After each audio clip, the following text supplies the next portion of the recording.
السلام عليكم ورحمة الله.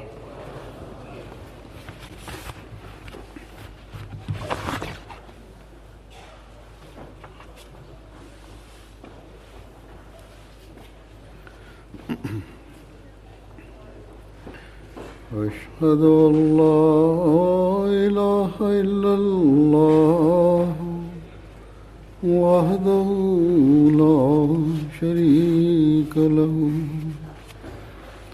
وأشهد أن محمدا عبده ورسوله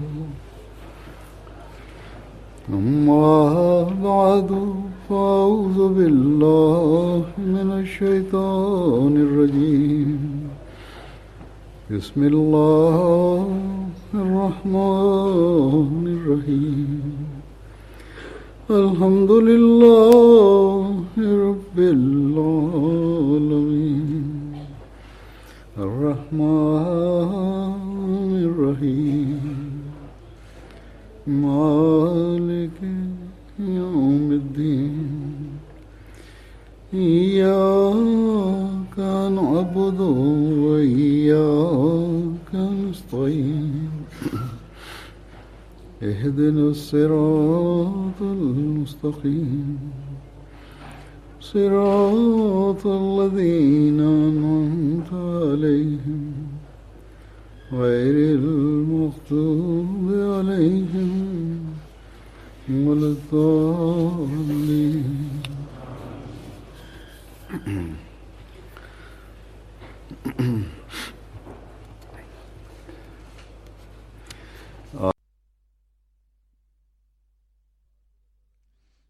Durch die Gnade Allahs beginnt heute ihre Jahresversammlung Jalsa Salana.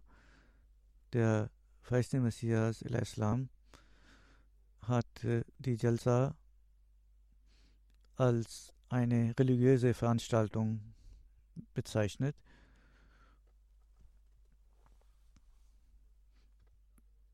Also wenn Sie daran teilnehmen, so sollte jeder von denen sich darüber im Klaren sein, dass er hier ist, um sich religiös und spirituell und moralisch zu verbessern. Und diese 3 Tage sollten sich die Gedanken darum kreisen, wie man sich religiös und wissensmäßig und spirituell weiterkommen kann. Und wenn das nicht Ihr Gedanke ist, dann hat Ihr Erscheinen hier keinen Nutzen. Die Welt vergisst langsam den einen Gott und die Anhänger verschiedener Religionen verlieren den Glauben an Gott. Und was die Statistiken anbelangt, die veröffentlicht werden, die zeigen, dass viele dieser Leute nicht an Gott glauben, auch unter den Muslimen sogar ist es so, die uns zeigt, dass sie nur von dem Namen nach Muslime sind und eigentlich weltliches Leben führen. In einer solchen Situation, wenn auch wir, die behaupten, dass wir an den Imam der Zeit glauben, an den glauben, der gemäß den Prophezeiungen des heiligen Propheten Muhammad sallallahu alaihi wasallam von Gott in dieser Zeit entsandt worden ist, um den Glauben zu reformieren, und wir versprochen haben, dass wir seine Mission erfüllen würden, selbst wenn wir nicht aufmerksam sind auf unsere Situation und auf die Verbesserung unserer Situation, dann unser Anspruch, an den feisten Messias zu glauben, ist nur ein Lippenbekenntnis und unser Versprechen ist nur ein äußerliches Versprechen und unser Zusammenkommen hier für die Versammlung ist nur wie das Besuchen eines Jahrmarktes. Und jeder Ahmadi muss hier nachdenken und reflektieren. Mit Sorge müsste jeder Ahmadi sich selbst überprüfen. Wenn es ihm auch so ergeht, dann hat es keinen Nutzen. Der verheißene Messias al-Islam hat Ziele der Jahresversammlung vorgelegt und bestimmt. Und wenn wir diese Ziele uns anschauen und dann uns selbst überprüfen, dann werden wir den Sinn und Zweck unseres Besuchs der Jalsa erfüllen und wir werden auch Anteil haben an den Gebeten, an den Segnungen, die der verheißene Messias erbeten hat für die Teilnehmer der Jalsa. Und dann werden wir für immer diese Gewohnheiten uns aneignen und wir werden nicht nur uns selbst verbessern und unser jenseitiges Leben verbessern, sondern auch für unsere nächste Generation sorgen. Und unsere nächste Generation wird ebenfalls diese Dinge lernen und sie werden Gottes Nähe erfahren und sie werden Anteil haben an den Gnaden und Segnungen Gottes. Die Welt entfernt sich von Gott. Unsere nächste Generation sollte näher zu Gott kommen und die Welt wieder zurückführen zu Gott. Also wenn unser Versprechen, Beidversprechen erfüllen wollen und unsere Generationen, die nächsten Generationen verbessern wollen, dann müssen wir auf die Ziele achten und uns die Ziele anschauen, die der verheißene Messias für diese Jalsas festgelegt hat. Und uns fest vornehmen, dass diese Dinge, die wir lernen, für immer ein Teil unseres Lebens werden, zu unserer Gewohnheit werden. Die Sinn und die Zwecke der Jalsa erläuternd, sagt der verheißene Messias, man soll sich um sein Jenseits Sorge machen. In dieser Situation, in dieser Atmosphäre sollte man sich um sein Jenseits Sorgen machen und Gottes Furcht hegen, sanftmütig sein und miteinander liebevoll und brüderlich umgehen, demütig und bescheiden sein und wahrhaftig sein und bereit sein, dem Glauben zu dienen. Das ist der Zweck für unsere Versammlung. Jeder, der an den verheißenen Messias glaubt, ob jung oder alt, sollte gemäß diesem Gebot des verheißenen Messias sich so sehr um sein jenseitiges Leben kümmern, dass die weltlichen Interessen uninteressant werden. Und das ist eine große Leistung, wenn man in dieser materiellen Welt so eine Denkweise hat. Und dafür braucht man sehr viel Anstrengung. Man kann nur dann sich um sein jenseitiges Leben kümmern, wenn man vollkommen überzeugt ist von der Existenz Gottes und wenn man überzeugt ist, dass dieses einige Jahre währt. Manche leben 80, manche 90 Jahre oder höchstens 100 Jahre, aber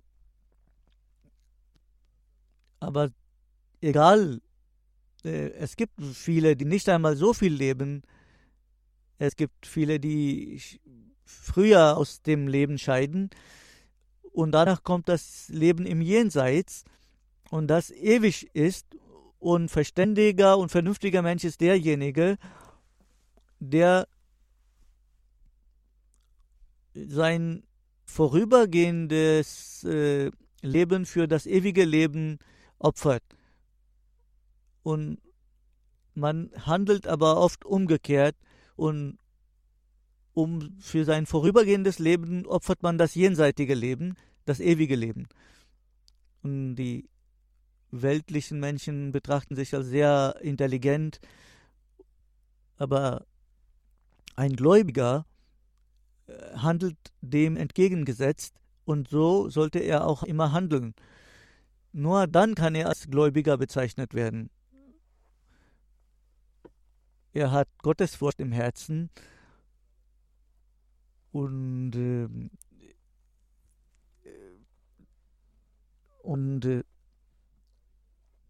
die Liebe zu Gott überwiegt alle anderen Dinge, alle weltlichen Dinge. Und die Freude und seine Angst hat nicht den Grund, dass er sich vor der Strafe fürchtet, sondern weil er sich sorgt, er würde den Wohlgefallen Gottes verlieren. Nur dann bemüht man sich auch, Gottes Gebote umzusetzen und zu befolgen. Jede Tat in dieser Welt wird getan, wobei man das Jenseits im Auge hat und man denkt, dass nur Gott mich verbessern kann. Und Gott ist derjenige, der uns oder mir die Segnungen gibt. Und dazu gehören alle Segnungen, weltliche wie spirituelle.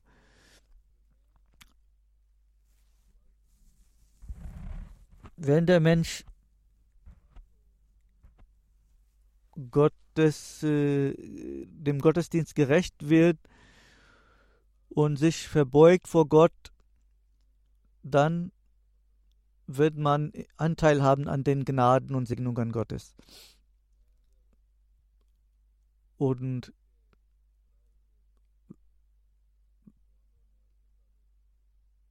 wenn man gemäß den Geboten verboten lebt, dann wird man zum Empfänger der Huld Gottes. Und wenn man Gott vollkommen gehorsam bleibt und gottesfürchtig bleibt und meine Verpflichtungen gegenüber Gott und gegenüber Mitmenschen erfülle,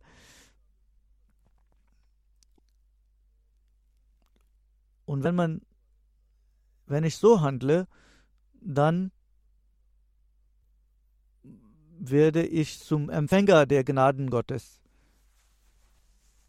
Und das sind die Menschen, die gottesfürchtig sind, also jene Menschen, die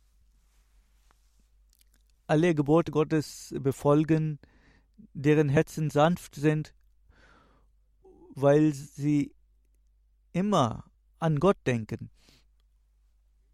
Das sind die Menschen, die füreinander Liebe empfinden. Ihre Liebe und ihre Brüderlichkeit ist nicht aus egoistischen Gründen, sondern von Gottes wegen, um Gottes Willen. Und sie sind demütig und sie sind bescheiden. Sie gelten nicht als demütig, nicht nur gegenüber denen, die reich sind oder mächtig sind, sondern auch gegenüber den armen Menschen sind sie bescheiden. Und das sind die Menschen, die immer bei der Wahrheit bleiben und wissen, dass das wahre Wort ohne Verbiegungen Qawle Sadid zu Gott führt. Und Lüge führt zu Gottesdienst, zur Beigesellung. wenn man Gottesfurcht hat und diese Sorge hat und wenn man weiß, was Taqwa bedeutet, dann kann man als Gläubiger niemals lügen. Und diejenigen, die so etwas erreicht haben, die den Geist des Guten verstehen, die aktiv sind beim Dienst für den Glauben. Ansonsten, der Dienst ist manchmal auch für egoistische Motive. Wir sehen, es gibt viele Gelehrte unter den Muslimen, die sehr aktiv sind für den Glauben, aber innerlich sind sie ungerecht im Namen des Glaubens, die an Gottesfurcht mangeln, die nie an Gottesfurcht denken, die ihre weltlichen Interessen lieben als das Jenseits. Sie sprechen aber von Jenseits und von Gott.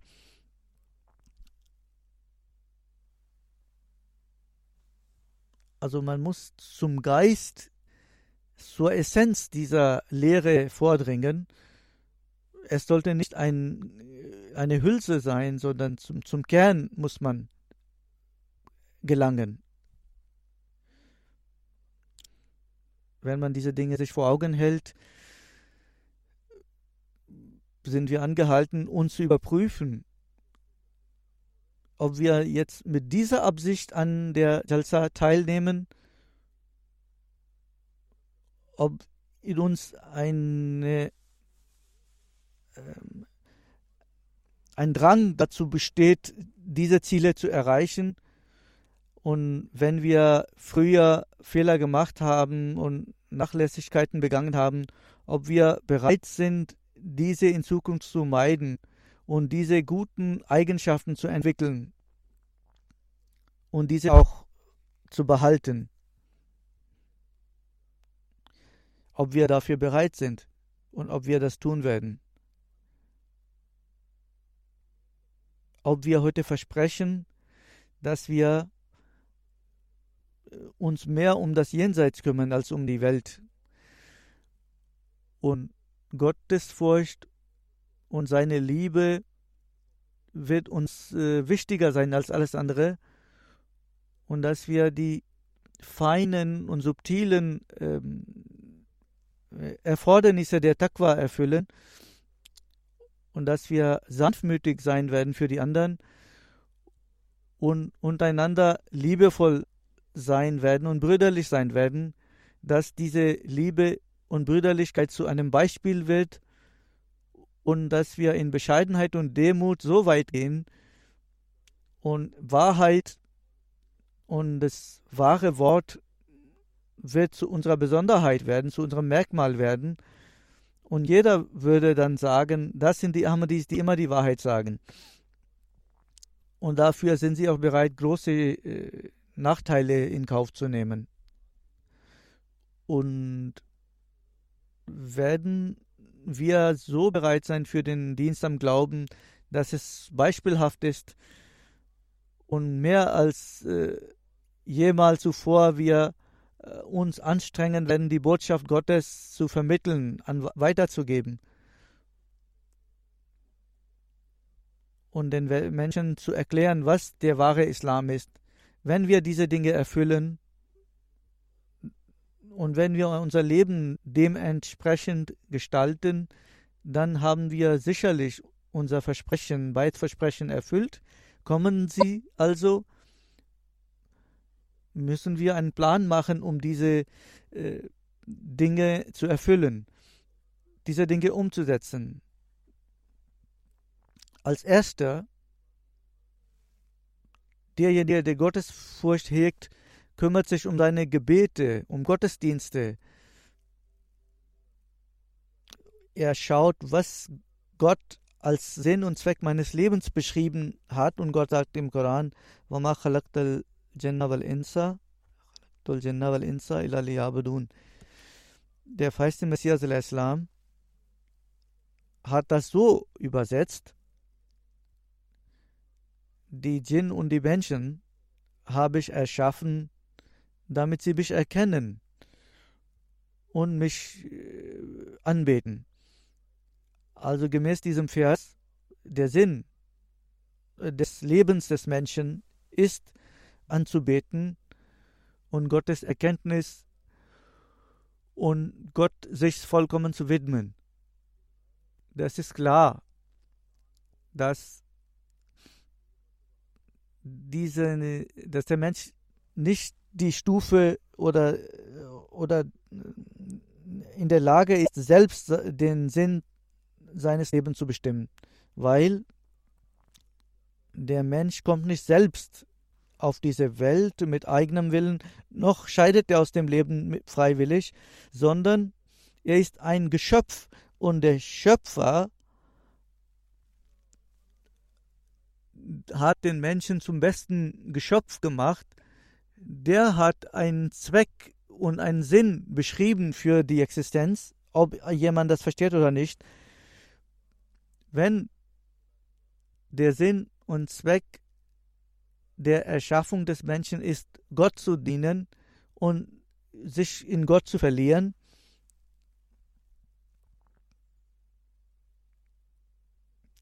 also diesen Sinn zu erfüllen,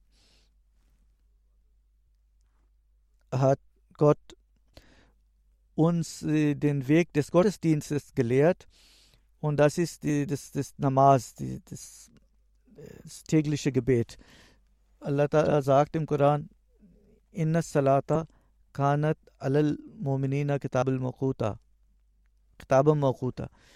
Sicherlich, Gebet zu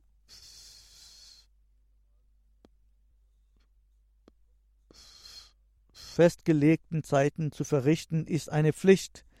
Der verheißene Messias al-Islam sagt: Für mich ist es sehr wichtig, dass man dieses Gebet zu festgelegten Zeiten erfüllt.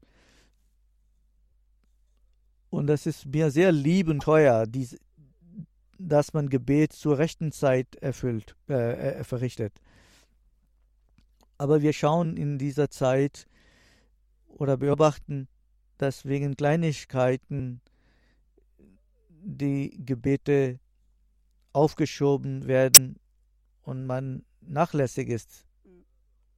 Nicht nur, dass man nicht zur rechten Zeit betet, sondern dass man überhaupt nicht betet.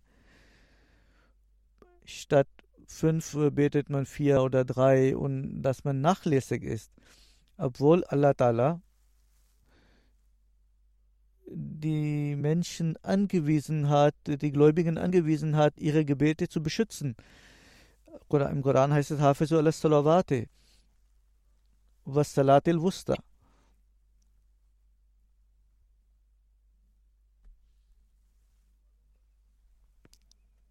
Schützt euer Gebet, insbesondere das mittlere Gebet.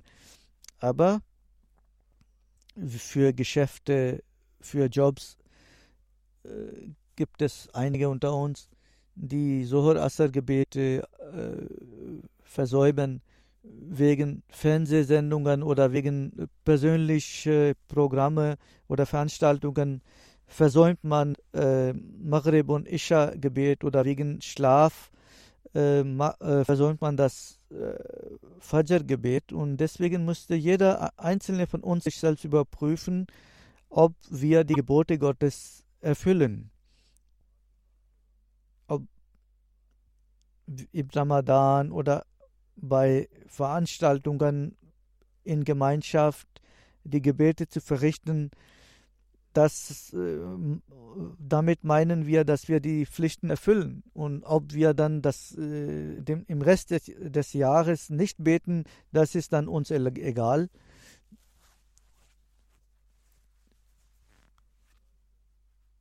Was sagt Gott und der Prophet über die Wichtigkeit des Gebetes? Allah Ta'ala sagt: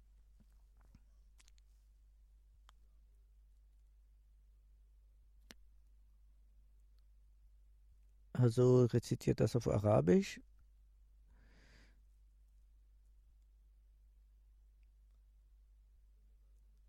Die Moscheen werden bevölkert von denjenigen, die an Gott und an Jenseits glauben. Der verheißte Messias, der heilige Prophet Muhammad sallallahu alaihi wasallam sagt, wenn ihr seht, dass jemand in die Moschee geht zu beten, dann bezeugt, dass er ein Gläubiger ist. Weil Gott sagt, nur diejenigen sorgen dafür, dass die Moscheen belebt und voll sind, die an Gott glauben. Sozusagen behaupten wir alle, dass wir an Gott glauben, aber vor Gott und Prophet sind diejenigen Gläubige, die Gottes Haus bevölkern und voll füllen, weil sie an Gott und an Jenseits glauben. Es reicht nicht aus, in die Moschee zu kommen, sondern muss man das tun mit einem Glauben an Gott und an das Jenseits. Und wer das tut, der wird auch gottesfürchtig sein und wird nicht in die Moschee kommen, um Unfrieden zu stiften. Und er wird nicht zu denjenigen Gläubigen oder Betenden gehören, die nicht Gottes Zufriedenheit erlangen wollen, sondern sich Gottes Zorn zuziehen. Dies sind die Leute, die wahre Taqwa haben, die an das Jenseits denken und Gottes Furcht hegen. Ihre Herzen sind weich, sie sind liebevoll und sanftmütig und brüderlich, sie sind wahrhaftig und sie vermitteln oder predigen die friedliche Lehre des Islam. Deswegen hat Allah Ta'ala gesagt, nur geht in die Moschee zu beten, die auf Taqwa beruht, nicht in solche Moscheen, die erbaut worden sind, um Unruhen zu stiften. Diejenigen, die mit dieser Absicht in die Moscheen gehen, die erfüllen auch die Rechte der Mitmenschen. Diese Menschen erhalten diese frohe Botschaft vom heiligen Propheten. Im Jenseits wird Allah Ta'ala die erste Frage stellen und darüber wird Allah zu den Engeln sagen, schaut auf die Gebete meines Dieners. Erstens, ob er betet. Und wer richtig und vollständig gebetet hat, er ist erfolgreich. Aber dann sagt der heilige Prophet, diejenigen, die nachlässig waren, über die wird Gott sagen, schaut auf seine freiwilligen Gebete. Wenn seine Pflichtgebete nicht vollkommen waren, dann werden die freiwilligen Gebete dies ausgleichen. Deswegen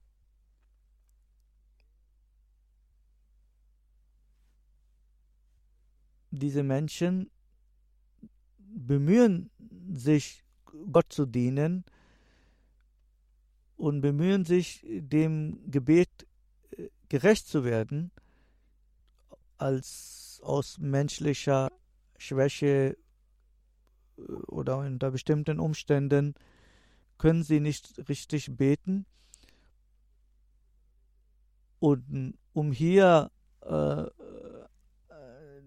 diese Nachlässigkeiten zu vergeben, hat Gott auch freiwillige Gebete gelehrt. Und schauen Sie, nur diejenigen werden freiwillige Gebete verrichten, Nawafil verrichten, die in die Moscheen gehen. Die Nawafil werden versteckt verrichtet, in Abgeschiedenheit verrichtet.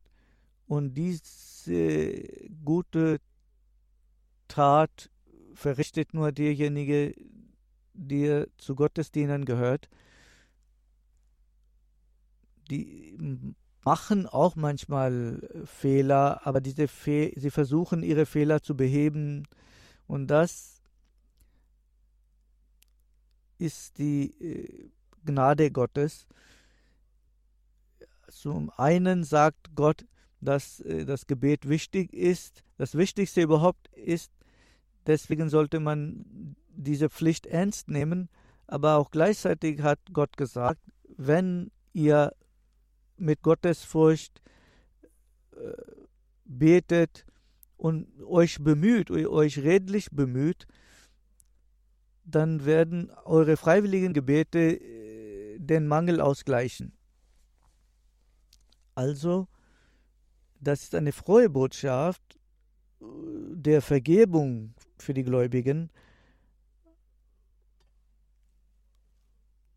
Das erinnert uns aber auch daran, dass wir auch freiwillige Gebete verrichten sollten. Ein Gläubiger ist derjenige, der Gottesfurcht im Herzen trägt und betet und auch seine freiwillige Gebete verrichtet. Das sind die Menschen, die wirklich wahrhaftig gottesfürchtig sind und der Taqwa folgen. Deswegen sind sie auch immer gegenüber anderen Tugenden aufgeschlossen. Sie wollen nicht vergelten, sondern vergeben. Sie sind untereinander liebevoll und sie sind bescheiden im Herzen und sie sind opferbereit füreinander. Deswegen, jeder Einzelne sollte sich überprüfen, ob er diese Eigenschaften besitzt, ob er weil ein wahrhaftiger Gläubiger und Diener Gottes versucht, diese Eigenschaften sich anzueignen. Wenn man seinen Bruder nicht wahrhaftig liebt, dann ist man nicht gottesfürchtig. Und wer nicht sanftherzig ist, sanftmütig ist, der ist frei von Taqwa. Wenn Männer die Rechte ihrer Frauen und Kinder nicht erfüllen, dann sind sie frei von Gottesfurcht, und umgekehrt auch Frauen, wenn sie unberechtigte Forderungen stellen gegenüber ihren Männern, dann erfüllen sie auch nicht die Gottesfurcht. Der heilige Prophet sallallahu alaihi wasallam sagte, am jüngsten Tag wird Allah sagen, wo sind die Menschen, die wegen meiner Majestät einander lieben oder zu lieben pflegten? Ich werde sie unter meinen Schatten nehmen, unter meinen Schutz nehmen. Also diejenigen, die um Gottes Willen einander lieben und sie stehen unter Gottes Schutz, aber diejenigen, die das nicht tun und das versäumen, sie können Gottes Zorn sich einhandeln. Wir haben dieses Plakat Liebe für alle, Hass für keinen, und das müssen wir erstmal in unserer Gemeinde und zu Hause das umsetzen, damit wir diese Botschaft dann auch weitergeben können. Und das ist etwas, ohne große Anstrengung können wir hier unter den Schutz Gottes gelangen. Der heilige Prophet hat bei verschiedenen Gelegenheiten Ermahnungen gegeben, um Frieden in der Gesellschaft zu erhalten. Der heilige Prophet sagte, ein Muslim ist Bruder eines anderen Muslims und er ist nicht ungerecht gegenüber seinem Bruder und er lässt ihn nie allein. Und wer sich bemüht, um die Bedürfnisse seines Bruders zu erfüllen, so erfüllt Gott seine Bedürfnisse. Und wer die Schwierigkeiten eines Muslims löst, Allah wird ein Problem oder eine Schwierigkeit im Jenseits für ihn lösen. Und wer die Fehler seines Bruders bedeckt, Allah wird seine Fehler im Jenseits bedecken. Und Gott ist sehr liebevoll und gnadenvoll zu uns. Und der Mensch ist aber derjenige, der aufgrund seiner Unfähigkeit und Egoismus und Starrsinn sich Strafe einhandelt. Unsere Gedanken kreisen um gute Taten. Wir sind hier gekommen. Hier werden wir gute Dinge hören. Überprüfen Sie Ihre Person und seien Sie aufmerksam in Bezug auf die Rechte der Mitmenschen. Und versuchen Sie zu verstehen, was es bedeutet, demütig zu sein. Das ist auch deswegen wichtig für uns, weil wir bald versprochen haben. Und da haben wir versprochen, Schirk zu meiden und Gebet zu verrichten. Wir haben auch versprochen, dass wir für gewöhnlich die Menschen, insbesondere die Muslime, davor bewahren werden, von uns ein Leid zu erfahren. Das sollte zu Hause beginnen und das gilt für alle, sollte für uns in unserem Herzen Liebe herrschen und wir müssen frei sein von persönlichen Leidenschaften, die dazu führen, dass wir anderen schaden.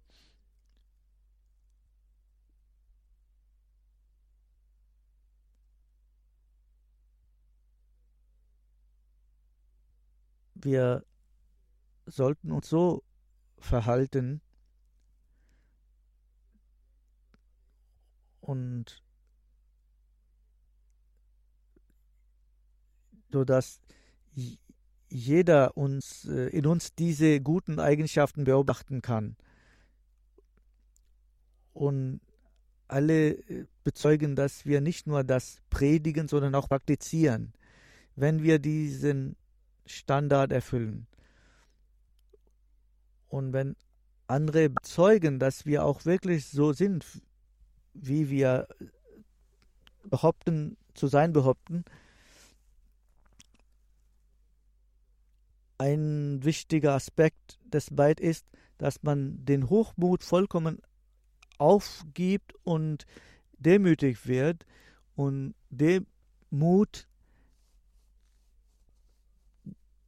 ist nicht nur ein Zweck oder Sinn der Jalsa, sondern wir haben Bait gemacht, ein Treugelübde abgelegt, dass wir unser Leben in Demut führen.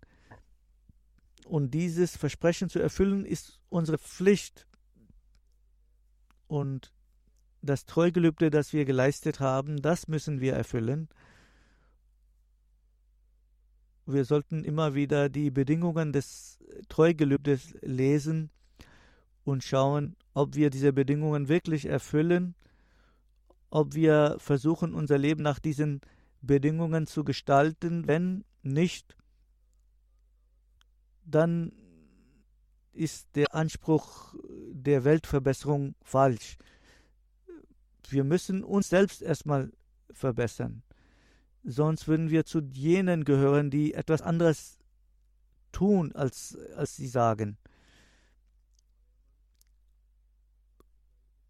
unsere Taten würden nicht unsere Wahrhaftigkeit bestätigen, sondern auf unsere Unwahrheit hinweisen.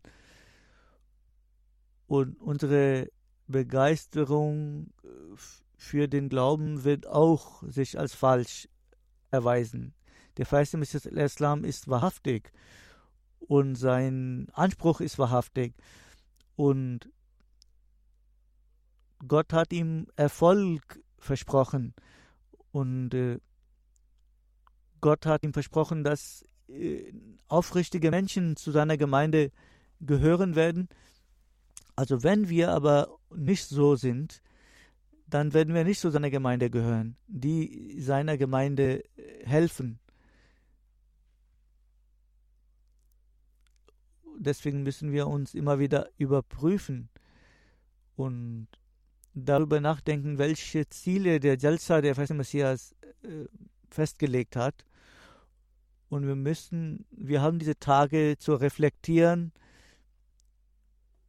Jeder sollte in diesen 3 Tagen reflektieren. Und man sollte nicht für sinnlose Gespräche seine Zeit vergeuden, sondern man sollte konzentriert sein auf Gebete, auf Reflexion. Nur dann können wir auch wahren Nutzen ziehen aus dieser Jalsa. Der verheißene Messias Islam sagt, meine ganze Gemeinde sollte mit Aufmerksamkeit dieses Testament hören. Diejenigen, die zu aufrichtigen Mitgliedern der Gemeinde gehören, die sollten gut handeln und die Taqwa erreichen und kein Unheil und Unfrieden und Übeltat sollte in ihre Nähe kommen. Das ist das Niveau der Taqwa. Keine Schlechtigkeit sollten sie aufweisen. Sie sollten 5-mal am Tag in Gemeinschaft beten und nicht lügen und niemandem mit ihrer Zunge verletzen, keine Übeltat oder Schandtat begehen und niemals an Unfrieden denken und alle Sünden und Untaten und Dinge, die man nicht tut und über die man nicht redet, meiden. Und die fleischlichen oder leidenschaftlichen Neigungen aufgeben und zu demütigen Dienern werden, die reines Herzens sind, die nie etwas Übles tun und immer demütig sind. Und sie kein Gift in sich tragen. Und sie wollen nur Gutes erreichen und Gott fürchten und durch ihre Zunge und ihre Hände und ihre Herzen frei sein von Unreinheiten und von Veruntreuungen. Und 5-mal am Tag beten und Unrecht und Grausamkeit und ungesetzliche Mittel und falsches Partei ergreifen, all das müssen sie meiden und niemals in schlechter Gesellschaft sitzen. Auch Jugendliche sollten daran denken und auch die Eltern, wie ihre Kinder leben in dieser Gesellschaft, ob sie in guter Gesellschaft sind oder in schlechter. Und wenn später herauskommt, manchmal weiß man nicht, wenn es herausstellt, dass jemand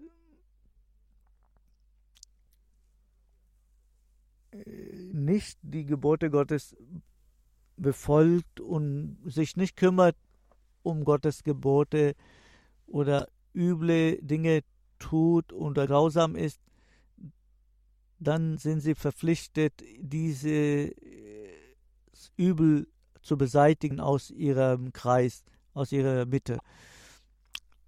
Und man sollte Menschen meiden, die gefährlich sind. und sie niemals jemandem schaden, der egal zu welcher Religion und zu welcher Nation er gehört.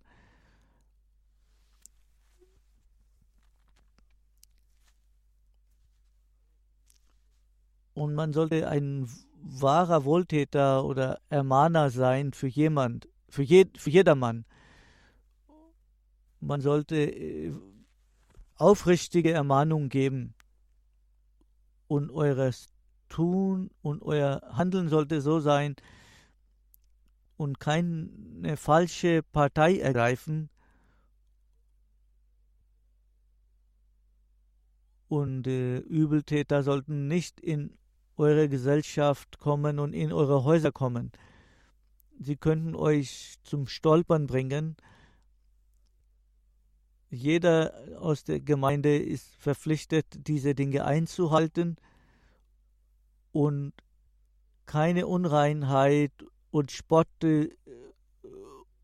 und Auslachen sollte in eurer Gesellschaft sein. Greift niemanden auf falsche Weise an, egal ob wenn religiöse Diskussion stattfindet, dann sollte man das auf zivilisierte Weise und sanftmütig tun. Und wenn jemand wie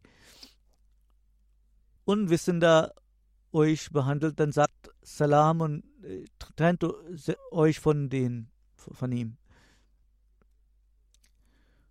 Ihr sollt ein Beispiel sein für Rechtschaffenheit und gutherzig und sanftmütig werden. Und ihr werdet erkannt werden durch eure 5 Gebete am Tag. Also euer Erkennungsmerkmal wird sein, dass ihr 5-mal am Tag betet. Wenn ihr diese Dinge entwickelt, dann habt ihr das Treugelübde erfüllt. Und wer einen Samen, einen Kern an Übel in sich trägt, dann wird er diese Dinge nicht tun können. Möge Allah Ta'ala uns alle befähigen, dass wir das Treugelübde erfüllen und seine Ermahnungen befolgen und seine Anforderungen erfüllen und uns spirituell und religiös verbessern.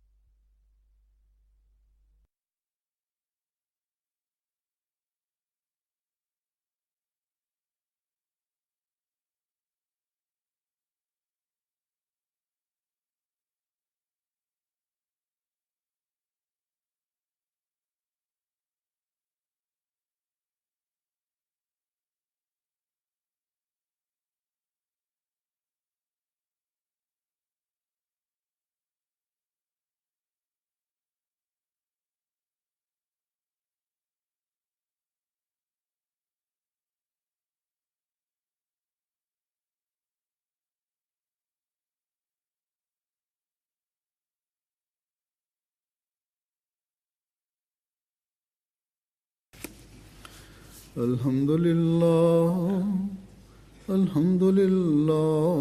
نحمده ونستعينه ونستغفره ونؤمن به ونتوكل عليه ونعوذ بالله من شرور أنفسنا ومن سيئات أعمالنا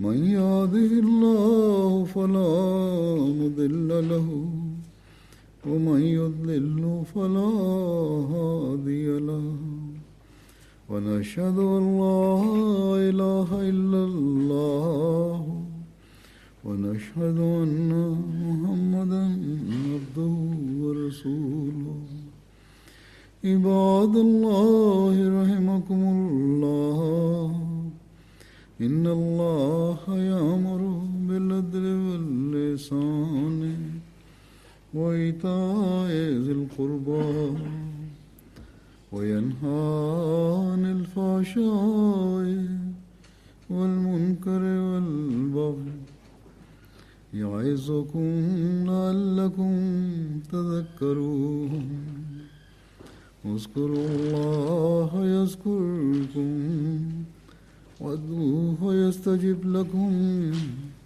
ولذكر الله أكبر